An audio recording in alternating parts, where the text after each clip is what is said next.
What's up guys? Kami din hindi nagluluto-lutuan na naman guys. Ayun no.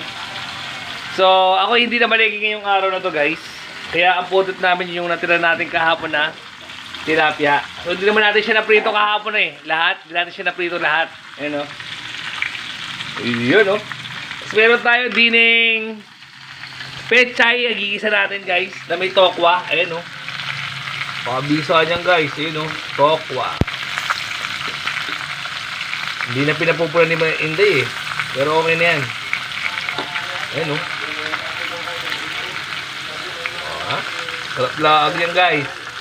So may dumaan dito na mga nagugulay sa umaga. Bumili na lang tayo ng pechay. So ang gagawin natin na ititirnohan na lang natin siya ng petsay. Diba? Pakabisa na yan guys. Eka nga nila, gulay isda is life nga lang daw. Ayun o. Sarap o. So back to ganyan lang tayo ulit. At sa atipitan ko yung araw na to, di ba? Hindi tayo na malengke. Ayan o. Masarap yan, ayan o. Dahil daw muna. Dahil. Hi. Eh, yan o. Eh, dahil ko guys. So kami may gagrind pa rin yung araw na to. Talagyan mo siya ng itlog guys. Ayan o. Sarap. Pakabisa na yan guys. Solid na yan, ayan o. Kami hindi tayo nagluluto-lutuan. Pabor na ba kayo dyan sa kanyang food trip? So, okay na yan, guys.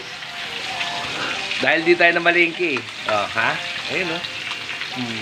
Okay na yan, guys. Pabisa niya, no? Tapos, toyo mansi. Para sa ano, na may maraming sili. Toyo mansi. Sa, saan to? Tausawan sa tilapia. Pabisa, no? Tingin ko lang, mabisa yung guys. Ayun, no? Luto-luto kami ni Inday. Ayun, sinokwa na. Sinokwa na. Pwede na yan guys, di ba? Siyempre, konting patis. Oops, okay na yun guys. See, sabay baba natin hintay ng ano, konting paminta. Ayan, ayan. Tapa mince. Ayan. Ang sarap niyan guys. Yan lang ang ating food trip ngayong araw na to. Pero sigurado naman mapapakamay ka ulit. Ayan o. Yan. So yun lang guys, kita-kits tayo mamaya kung muna ilalabas.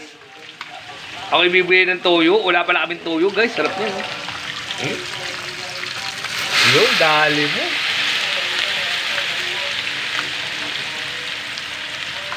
Dali mo.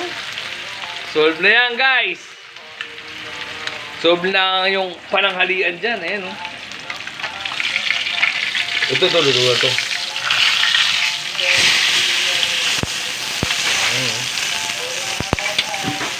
Ayan guys. Okay na kami nihintayin yan. Makakaraos na kami ngayong araw na to. Diba? Babay mo na hintay. Bye.